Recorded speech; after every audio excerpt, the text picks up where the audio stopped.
요셉은 바로의 꿈의 이야기를 듣습니다. 그 꿈은 하나님이 어떤 목적을 이루시기 위해 주신 꿈이라는 것을 요셉은 듣자마자 알게 되지요. 요셉은 바로의 꿈 이야기를 듣고요, 굉장히 명쾌하고 확실하게 해석을 해줍니다. 바로가 그 꿈을 꾸었을 때 번민이 있었지요. 걱정과 근심이 있었습니다. 그런데 그 근심은 요셉의 해석을 듣자마자 다 해결되어지고 사라지게 됩니다. 그리고 오히려 이 꿈을 통해서 하나님이 복이 이들 가운데 있음을 이들은 기쁨으로 받아들이게 되지요. 그리스도인들이 이와 같습니다.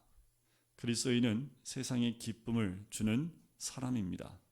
번민하고 고민하는 사람들에게 희망과 미래에 대한 소망을 심어주는 메신저가 바로 그리스도인이 되어야 될 줄 믿습니다. 요셉의 해석을 들은 왕과 신하들은요, 그 해석에 감동을 받지요. 그리고 요셉의 제안한 대안을 좋게 생각을 합니다. 37절에 보면 그 나오지요. 이 일을 좋게 여긴지라. 한 명도 반대하는 사람이 없습니다. 정치에서 어떤 말이 나왔을 때 모두가 100% 찬성하는 경우는 없습니다.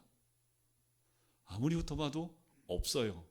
무조건 반대하는 사람이 있기 마련인데, 이 요셉의 이 꿈에 대한 대안은 모든 사람이 100% 좋게 여겼다라는 겁니다. 모든 사람이 이 말을 듣는 순간에 이것은 하나님의 아이디어다라고 이들은 생각을 한 거지요. 그리고 하나님의 해석이라고 공감을 한 겁니다.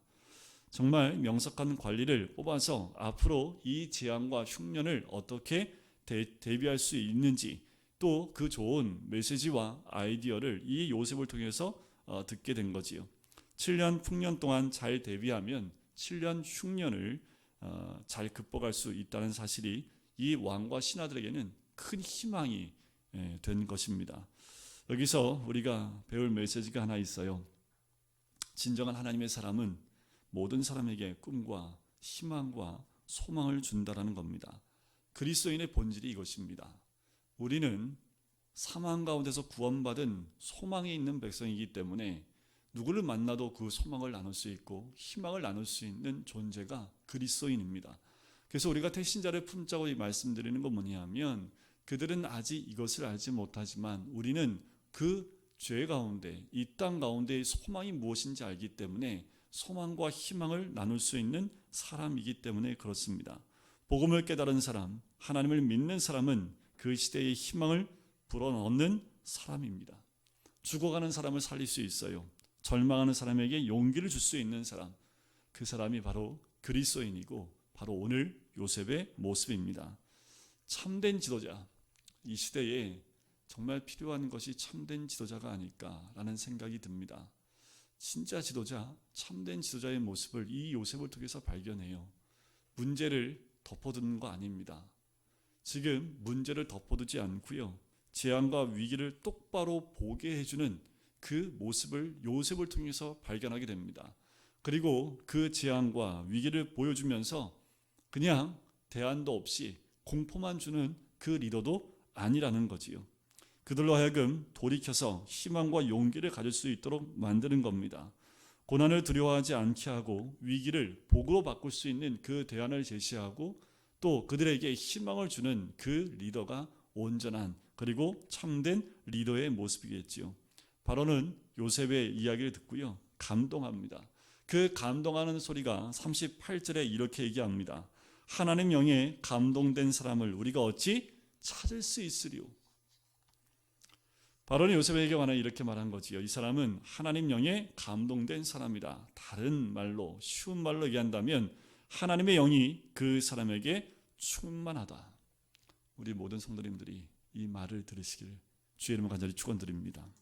우리 모든 사람들에게 그 속에 하나님의 영이 가득한 사람이 되기를 바랍니다. 근데 일반적으로 세상 사람들은 세상의 영으로 가득 차 있지요. 세상의 영을 다른 말로 말하면 어둠의 영이라고 말할 수 있습니다. 사람들에게는 인간적인 영, 세상적인 영, 어둠의 영이 가득합니다. 그래서 로마서 8장에 보면 이런 말씀이 있어요. 육신을 따르는 자는 육신의 일을, 영을 따르는 자는 영의 일을 생각하나니 육신의 생각은 사망이요 영의 생각은 생명과 평안이니라. 세상 사람들 대부분 생각한 대로 말하지요. 유능하다고 얘기하고 또 유명하고, 그리고 그 사람들은 세상적인 생각으로 가득 차 있기 때문에 그들의 생각은 육적이고 세상적이고 인간적이고 또 경험적입니다. 하지만 이들의 결국은 어때요? 사망입니다. 이들이 아무리 지혜가 있고 지능이 있고 유능하다 할지라도 이들에게는 사망을 건너갈 수 없습니다. 사망을 피할 수 없지요. 그러나 하나님의 생각으로 가득 차 있는 사람이 있습니다. 이 사람과 대화를 하면 놀랍게도 하나님을 느끼게 되는 사람이 있어요. 요셉처럼요. 누군가와 대화를 하는데 하나님을 간접적으로 느낄 수 있는 그 사람은 생각 자체가 하나님으로 가득 차 있기 때문에 그래요. 어떤 이야기를 해도 그 말과 내용을 들으면서 희망과 소망을 느끼면서 그 안에 하나님의 생각이 들어가 있는 것을 깨닫게 되는 거지요. 하나님의 생각이 그 사람의 생각을 지배하고 있기 때문에 그렇습니다. 여러분, 이 시대에는 이런 사람이 필요합니다. 이 시대는요, 하나님의 생각으로 가득 차 있는 사람이 필요해요. 하나님의 관점과 하나님의 생각으로 이 시대를 바라볼 수 있는 눈을 가진 사람들이 필요하다라는 거지요. 요셉은 어릴 때부터 하나님 생각으로 가득 찼고 하나님 주신 꿈을 가지고 있었던 사람이 이 요셉입니다. 한번 요셉 생각해 보시겠어요? 요셉의 어머니는 언제 죽었을까요? 굉장히 일찍 소천을 합니다. 어머니는 일찍 소천했지요. 그러면 이 요셉은 누구 틈에서 자랐을까요? 친어머니는 없고 어머니는 세 분이 또 남아있지만 친어머니는 아닙니다. 형제들은 있지만 이복 형제들입니다. 그런 환경에서 자란다면 어땠을까요? 여러분들 어떨 것 같으세요? 이런 환경에 자란다면 100% 상처투성이 그리고 불만투성이로 자랄 수밖에 없는데, 놀랍게도 요셉은 하나님을 좋아합니다. 하나님을 생각하고요, 하나님의 꿈을 꿨고요, 하나님과 함께 살았던 사람이 요셉입니다. 별종일까요? 이 요셉을 생각하면 이런 생각이 들어요. IQ가 뭡니까? 지능지수죠. EQ를 뭐라고 그래요? 감성지수라고 그러죠. 여러분들 이거에 하나의 또가 있습니다. 자, IQ, EQ 다음으로 하나가 더 있습니다. 그게 영성지수입니다. 이건 제가 얘기하는 거 아닙니다. 이미 그 지성적인 부분들을 다 연구하는 분들이 영적인 부분도 이미 이야기하고 있어요. 그러니까 영적인 부분에 굉장히 발달되어져 있는 사람이 있다고 얘기를 해요. 그런데 요셉이 또 그런 사람이었을까? 아마 그러지 않았을까? 환경은 힘들고 어려운데 그 가운데 하나님을 깊이 묵상하고 하나님을 만났던 사람이 이 요셉입니다. 저는 이것이 요셉이 받은 복이라고 생각을 해요. 이거는 요셉이 받은 복입니다. 어떤 환경에도 하나님을 생각할 수 있는 복, 어떤 환경에도 하나님 주신 꿈을 꿀 수 있는 복, 이보다 더 큰 복이 어디 있을까요? 우리 교회에도 나올 수 있는 복인 줄 믿습니다.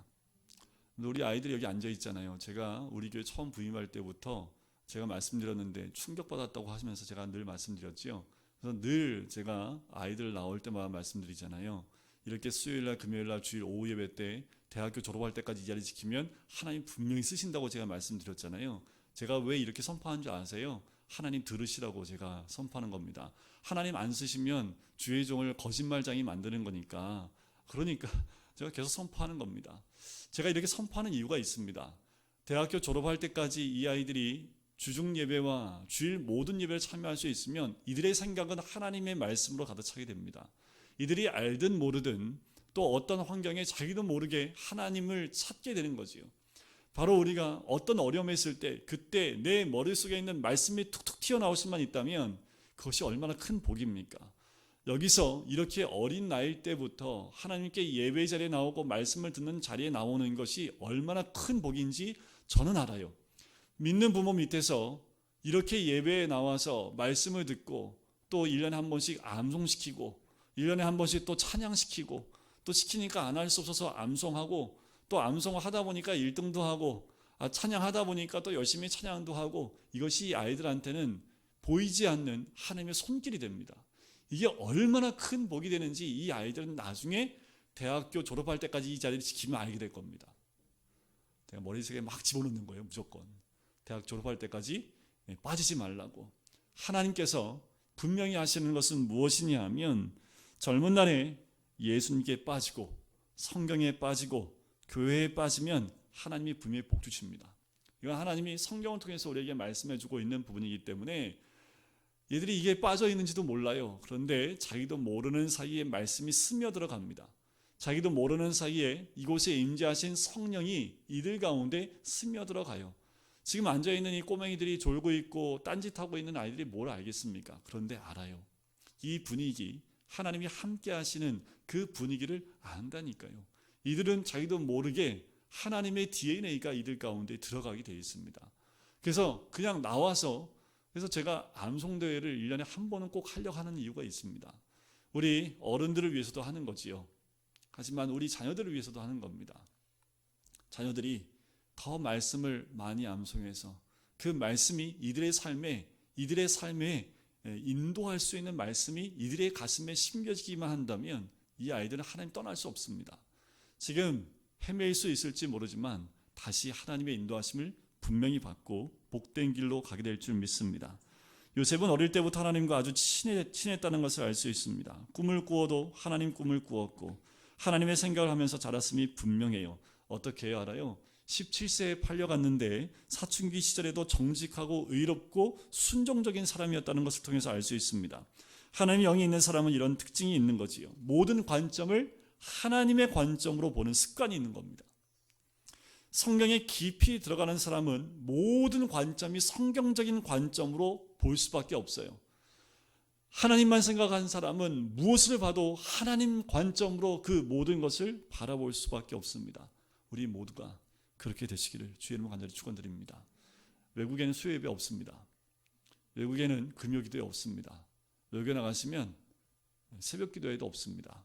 주일날 하루 나와서 예배 드리고 가요. 그런데 유독 한국적인 신앙은 수요 예배 있고 매일 새벽 기도회 있고 금요 기도 철야가 있고, 철야가 좀 사라지고 있지만 있고, 주일날도 아침부터 오후 예배까지, 이제 저녁 예배가 없이 오후 예배가 되었지만 이렇게 예배를 많이 드리는 민족이 없습니다. 그런데 이것의 부정적인 것보다 긍정적인 것은 무엇이냐 하면, 이런 예배를 통해서 예배적인 관점들을 우리도 모르는 사이에 갖기 시작한다는 거지요. 이것은 한국에 태어났기 때문에 누리는 복입니다. 그러니까 교회에 있는에서 드리는 예배에 그냥 무조건 나오시면 돼요. 혼자 예배드리기 힘드세요? 그러면 교회로 나오시면 돼요. 혼자 기도하기 힘드세요? 그냥 새벽 기도 나오시면 돼요. 그냥 불 꺼드리잖아요.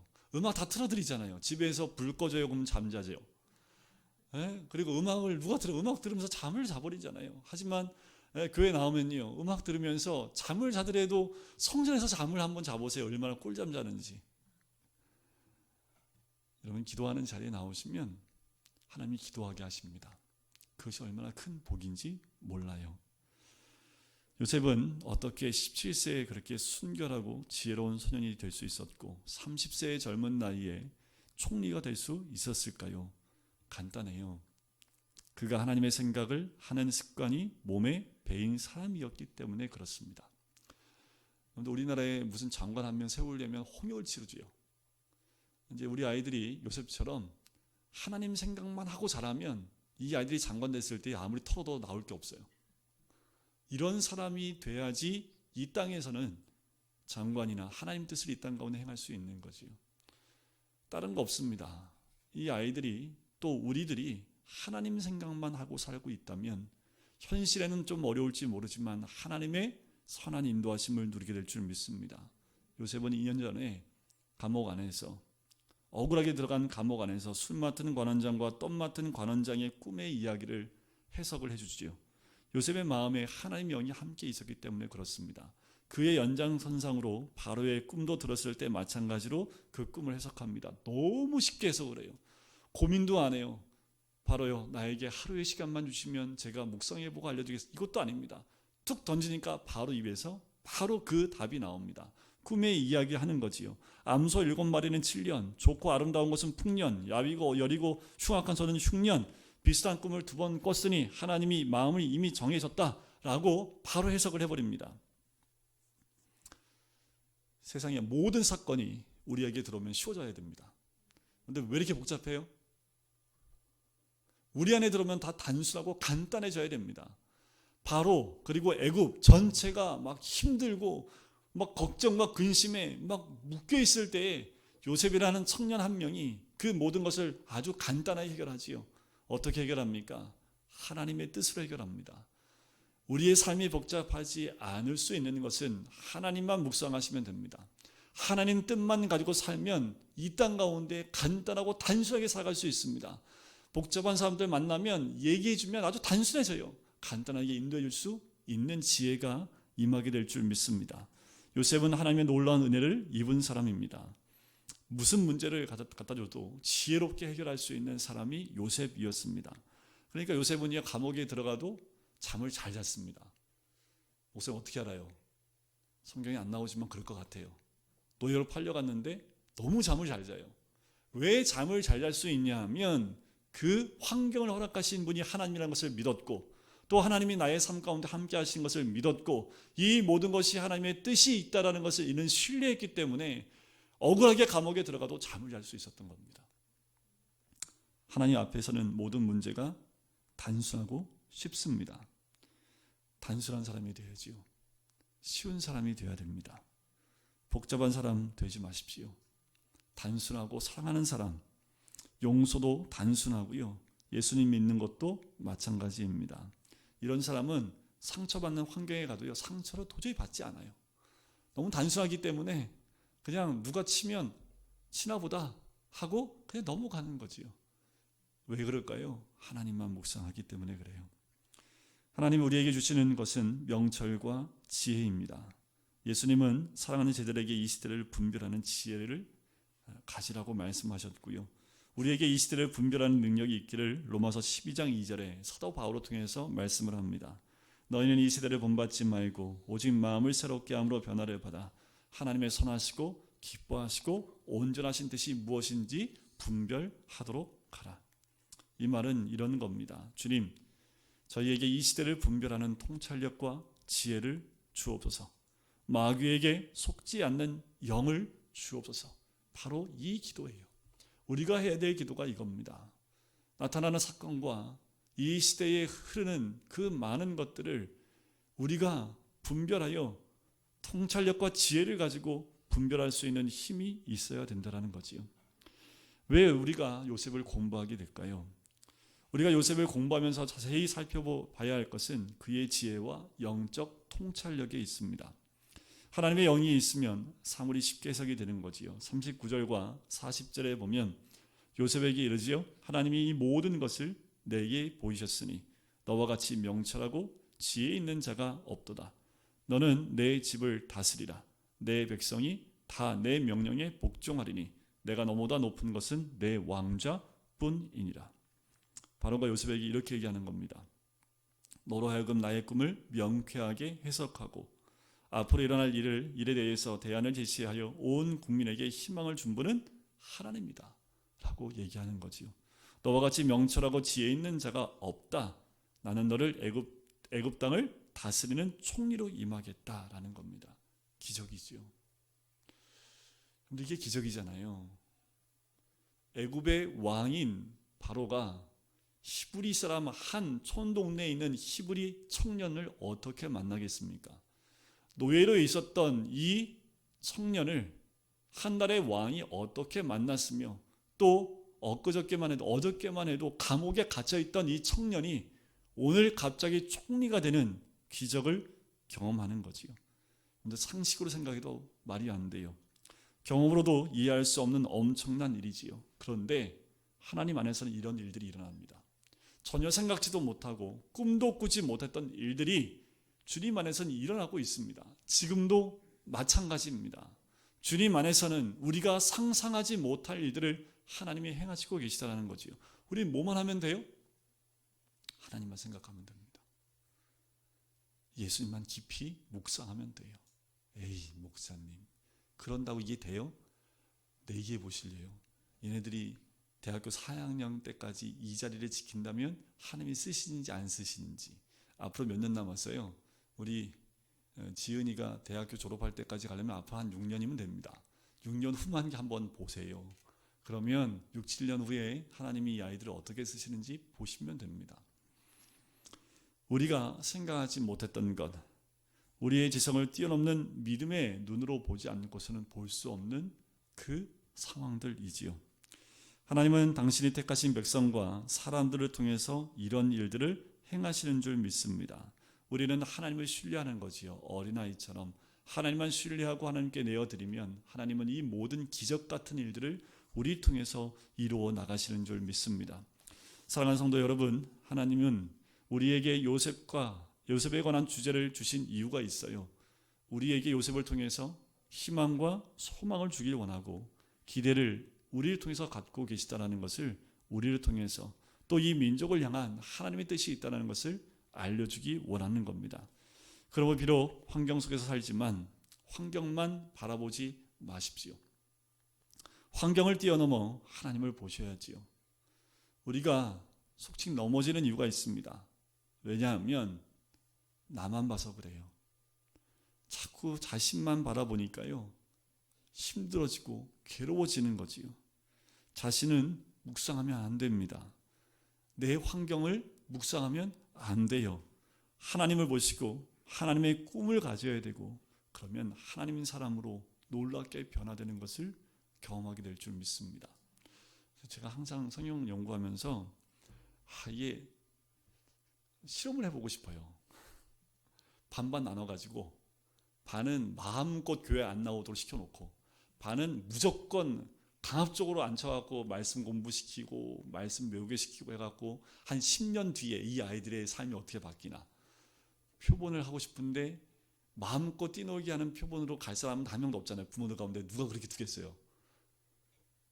그렇다면 우리 아이들뿐만 아니라 우리 모두가 늘 말씀에 붙잡혀 있다면 하나님은 우리를 통해서 분명히 일하실 줄 믿습니다.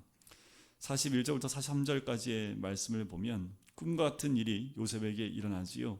총리로 세워집니다. 이게 얼마나 큰 은혜입니까? 하지만 이 큰 은혜보다 더 큰 은혜를 누린 사람들이 우리들이지요. 영원히 사망 가운데 죽을 수밖에 없는 우리들을 예수 그리스도의 십자가를 통해서 구원받은 또 하나님 자녀 삼아 우리를 자녀로 삼아주신 것, 이보다 더 큰 은혜가 어디 있습니까? 우리 총리가 되는 것보다 더 큰 은혜는 하나님의 자녀, 상속자가 된 것보다 더 큰 은혜가 어디 있을까요? 그럼 이거 하나만으로 기뻐할 수밖에 없는 거지요. 이거 하나만으로도 감사할 수 있는 것이 우리들입니다. 그래서요, 늘 우리는 구원에 감사하는 자리 가운데 있어야 됩니다. 늘 우리를 죄 가운데서 구원하시고 하나님 자녀 삼아주신 것에 늘 묵상하며 감사할 수 있으면 어떠한 환경에도 우리는 넘어지지 않고요, 늘 감사할 수 있게 될 줄 믿습니다. 요셉은 이제 권력도 얻었지요. 복된 가정도 얻었습니다. 44절과 45절에 보니까 결혼을 하게 됩니다. 요셉의 위대함을 또 한 번 발견하는 건데 뭐냐 하면 이런 거예요. 요셉 손에 뭐가 주어졌습니까? 권력이요. 힘이 주어졌습니다. 그런데 말씀을 보면 요셉이 그 힘을 가지고 사용하는 것이 전혀 없는 것을 봐요. 권력이 주어지든 감옥에 있든 노예로 있던 요셉은 동일한 요셉이었다라는 겁니다. 하나님의 복을 주실 때 요셉이 교만하지 않았습니다. 그의 성실함을 잃어버리지 않았다라는 거예요. 하나님과 함께했던 그 마음이 권력이 주어지든 노예로 있든 변함없이 동일했던 사람이 요셉이라는 겁니다. 복을 받고 있을 때에도 하나님에 대한 태도가 전혀 바뀌지 않은 요셉의 모습, 이것이 정말 대단한 요셉의 믿음입니다. 오히려 노예로 있을 때보다 권력이 주어졌을 때 변하지 않는 이 요셉의 모습이 더 위대한 모습이지 않겠습니까? 46절부터 49절에 보면 자기가 말한 대로 그대로 순수하고 정직하고 순결하게 그 모든 일들을 해나가는 요셉의 모습을 봅니다. 7년 대풍년 가운데 20%를 걷어들여요. 근데 그 양이 너무 많아서 모래알처럼 많은 양을 다 거두어 드립니다. 이렇게 성실하고 흔들리지 않는 사람, 권력을 남용하지 않고 자기가 맡은 일을 끝까지 성실하고 충실하게 한 사람이 바로 이 요셉입니다. 위기는요, 준비해야 할 때 준비하지 않았기 때문에 오는 겁니다. 우리 삶의 위기는 충분히 준비할 수 있는 시간이 있음에도 그 시간에 준비하지 않았기 때문에 오는 것이 위기라는 거지요. 그는 죽을 때까지 교만하거나 방심하지 않았던 그의 모습, 그의 태도는 한 번도 변화되지 않았습니다. 손석희 앵커 아시죠? 최근에 그 손석희 앵커가 오프닝을 하는 그 영상을 봤어요. 그 제목이 뭔지 아세요? 예수 잘 믿읍시다. 제목이 그거예요. 그래서 무슨 얘기를 했냐면 우리 영락교회 원로 목사님 지금 소천하셨지요. 목사님이 연세가 많으셨잖아요. 그래서 은퇴하시고 이분이 한경준 목사님이 다 내려놓고 산속에 집 하나 딸랑 짓고 그 안에 들어가 사십니다. 그 큰 교회를 담임했던 목사님이 다 내려놓고 산에 조그만 집 하나 짓고 살고 계신데 하루는 목사님들이 이제 우르르 몰려가서 가르침을 받기 위해서 한경준 목사님한테 여쭤봤대요. 목사님, 우리 후학들에게 후배 목사님들한테 한 말씀만 해주시죠. 그랬더니 목사님이 그랬답니다. 목사님들 예수 잘 믿으십시오. 이 말을 누가 했어요? 손석희 앵커가 했어요. 그 말을 딱 듣는데 손석희 앵커가 너무 정확히 해석을 하더라고요. 그 말은 정말 예수를 잘 믿으라는 거 아닙니까? 그 말은 목사님들도 예수 믿기가 참 어렵다라는 그 말 아닐까요? 하면서 큰 교회의 사태에 대한 이야기를 이제 얘기하기 전에 그 얘기를 하더라고요. 요셉은요, 그 높은 자리에 가도 잘 믿었습니다. 어떤 상황에도 흔들리지 않고요. 노예로, 감옥으로, 또 총리가 있을 때도 예수 잘 믿는 사람이었다라는 거지요. 흉년이 오기 전에 요셉은 두 아들을 낳아요. 참 재미있고 또 놀라운 복은 뭐냐면 요셉 덕분에 이 두 아들은 야곱의 12지파 가운데 2지파로 뽑히게 됩니다. 우리 부모님이 어떤 신앙생활을 해야 될지가 나오지요.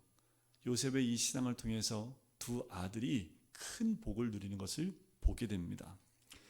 53절부터 57절까지의 말씀을 또 보면 풍년이나 흉년에 대한 이야기가 쭉 나오지요. 그런데 가만히 보면 다른 지역은 다 흉년으로 먹을 게 없는데 이 애굽에는 그 흉년 가운데도 먹을 것이 있지요. 그런데 중요한 건 뭐냐 하면 풍년도 흉년도 의미가 없어요. 풍년이든 흉년이든 흔들리지 않는 믿음, 풍년 때 흉년을 준비하는 믿음, 이것이 중요한 겁니다. 우리의 삶 가운데 풍년도 오고요, 흉년도 옵니다. 그런데 풍년과 흉년이 중요한 것이 아니라 살아도 죽어도 주를 위하여 사는 믿음이 가장 중요하다라는 거지. 이것을 잊어버리지 아니하시기를 주의 이름으로 간절히 축원드립니다. 하나님 한 분만 우리에게 의미가 있습니다. 우리의 환경에 따라 우리의 믿음이 흔들리는 것이 아닌 줄 믿습니다. 요셉이 30세 나이에 그런 성숙한 사람이 된 비결은 오직 하나입니다. 하나님과 동행한 거예요. 어릴 때나 감옥에 있을 때나 하나님과 동행하며 그 꿈을 꾸었던 이 요셉의 모습을 보아요. 우리 모두가 이 꿈과 또 동행하는 삶이 되었으면 좋겠고, 특별히 우리 아이들 한 명 한 명이 그런 꿈과 주님과 동행함으로 이제 이 앞으로의 세대 가운데 하나님이 쓰실 만한 사람으로 우리 다음 세대들이 준비되어지는 큰 은혜를 누리기를 주님의 이름으로 간절히 축원드립니다. 우리도 마찬가지입니다. 하나님의 역사하심은 우리 한 사람 한 사람을 각 가정에서 직장에서 만나는 많은 사람들에게서 하나님의 살아계심을 보이게 하는 하나님의 사람이 될 줄 믿습니다. 뭐만 하면 돼요? 하나님만 생각하시고 말씀만 보고 예수님만 깊이 생각해서 이 모든 사건들을 주의 눈으로 바라보는 것, 그것이 하나님의 놀라운 복인 줄 믿습니다. 우리 시간 같이 기도할까요?